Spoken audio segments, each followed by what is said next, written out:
Grupo de Doutrina Espiritual Irmãos Ariel e Abidiel. Somos irmãos em Cristo Jesus. Tema de hoje: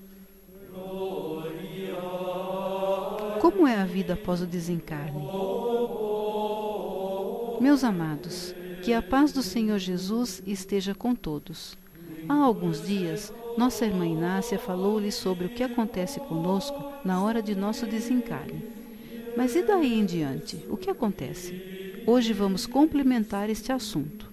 Algumas religiões ensinam que depois que desencarnarmos, o nosso espírito vai descansar em algum lugar, que não se sabe ao certo onde, e que ali ele fica aguardando o dia em que Jesus virá para julgar todas as pessoas. Outras religiões dizem ainda que quando morremos vamos para o céu ou vamos para o inferno, ou então para uma região intermediária que se chama purgatório. Vamos refletir com bastante atenção sobre essas crenças.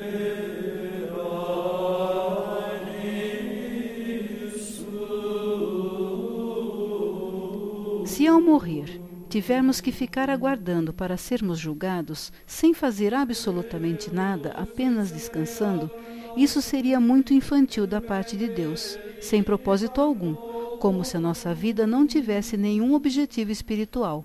Pois o que ganharíamos se a nossa vida fosse apenas nascer, viver, morrer e sermos julgados? E o mais inacreditável, digo inacreditável, porque sei que Deus, sendo a inteligência máxima do universo, não teria esta falta de criatividade.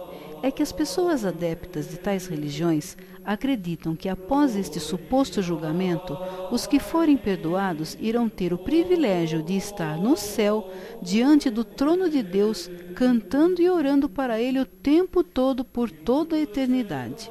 É difícil crer que o objetivo de Deus ao nos criar seja para este fim. Se este é o intuito de Deus, nossos esforços até aqui são em vão.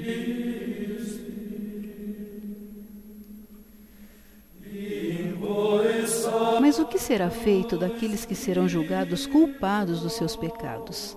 Essas religiões ensinam que estes ficarão eternamente ardendo nas chamas eternas, ou no inferno. Mas vamos prestar atenção em um detalhe essencial. Todos nós sabemos que Deus é criador de todas as coisas, não é? Então, se Ele criou todas as coisas, concluímos que Ele criou também este inferno que tanto eles falam. Mas me respondam, se Deus tem por nós um amor de Pai, como Jesus disse, e está sempre disposto a nos perdoar, como também Jesus ensinou, como pode um pai criar um lugar com a finalidade de deixar seus próprios filhos ardendo em fogo pela eternidade afora? Há que se pensar, não é, meus filhos?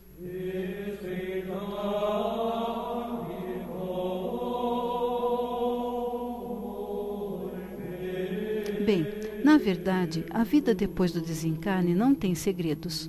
No mundo espiritual, exatamente como Jesus afirmou, existem muitos lugares, e nós vamos para um deles depois da morte de nosso corpo físico. E o que vai determinar para onde iremos são nossos pensamentos e atitudes. Não quero aqui lhes falar do umbral, lugar execrado da luz, onde o tempo é réu do eterno, mas dependendo de nossas atitudes e pensamentos, é para lá que vamos, em primeira instância. Quero lhes falar, sim, sobre as cidades celestiais e as colônias espirituais, para onde, depois de nosso desencarne, poderemos nos preparar para uma nova oportunidade de encarnação.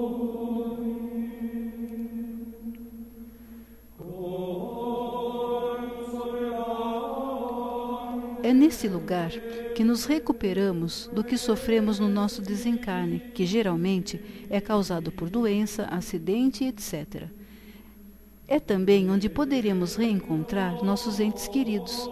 Quando lá chegamos, ficamos numa espécie de hospital até estarmos completamente livres das dores que levamos conosco, pois o espírito leva consigo todas as sensações da causa de seu desencarne. Alguns ficam ali apenas alguns dias, outros podem ficar por anos. Depois disso, estando completamente recuperados, poderemos voltar à vida que tínhamos antes de estarmos encarnados nesta terra. São nesses lugares também que nos preparamos para uma nova encarnação. Para isso trabalhamos, sempre em prol do benefício dos outros. Estudamos e colocamos a nossa vida em ordem novamente. Além disso, quando estamos no mundo espiritual, nessas cidades ou colônias, dependendo de nosso merecimento, podemos entrar em contato com as pessoas que amamos e que ficaram aqui. Podemos inclusive ver e sentir as suas orações.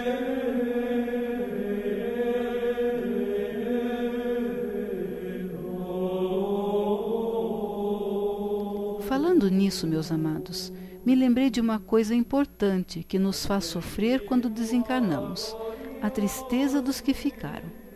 Não é errado as pessoas chorarem quando o ente querido parte, mas o errado e que nos faz sofrer é o lamento por termos desencarnado, demonstrado por palavras como: "Ah, por que eu não morri junto com ele?"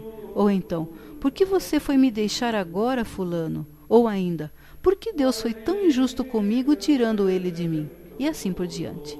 Meus amados, quem desencarna está livre e voltou ao seu verdadeiro lar. Então não cabem assim lamentações, cabe apenas a saudade, pois ao final todos um dia se encontrarão.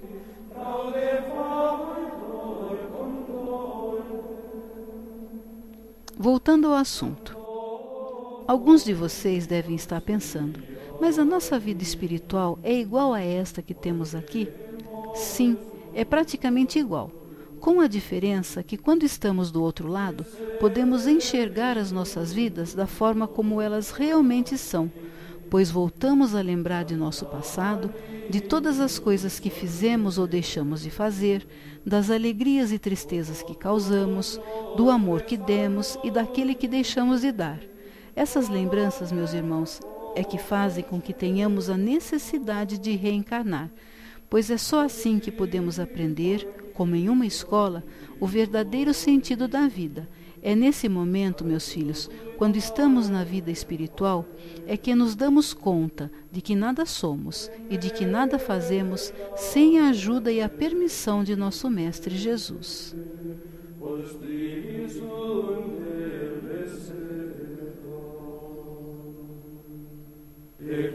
Diferentemente do que ensinam as religiões, sabemos que o objetivo de Deus para conosco é nosso progresso espiritual, porque Jesus um dia nos disse: "Sejam perfeitos como perfeito é Deus."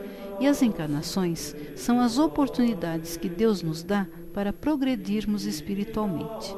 Mas mesmo diante de tantas evidências, infelizmente algumas pessoas não acreditam na sobrevivência do espírito depois da morte do corpo físico.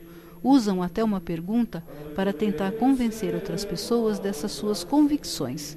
Por que a pessoa que morreu não volta para contar o que tem do outro lado? Aí eu respondo: é exatamente o que eu estou fazendo. Eu sou um espírito que já esteve nesta terra por inúmeras vezes. Hoje, com a graça de Deus, posso estar aqui para contar-lhes os fatos.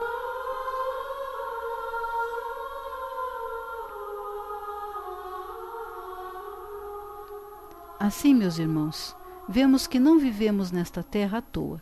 Temos esse objetivo, que é o mais lógico diante da inteligência de Deus. Por isso, meus amados, tenham a atenção redobrada enquanto estão na vida terrena, porque a maneira como se vive é que vai determinar o caminho para onde deverão ir, e para este lugar vocês nada levarão, a não ser o que fizerem de bom ou de ruim.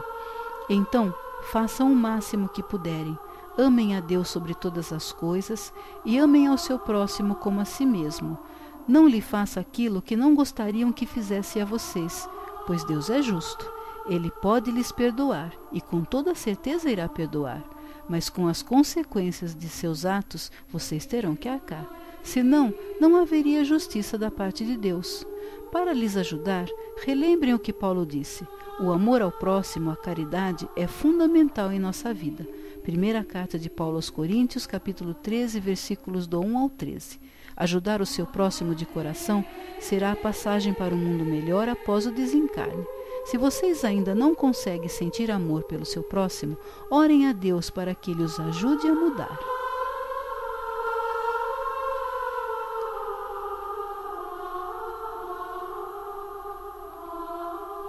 Agradeço a Jesus por esta importante oportunidade de lhes falar sobre isso.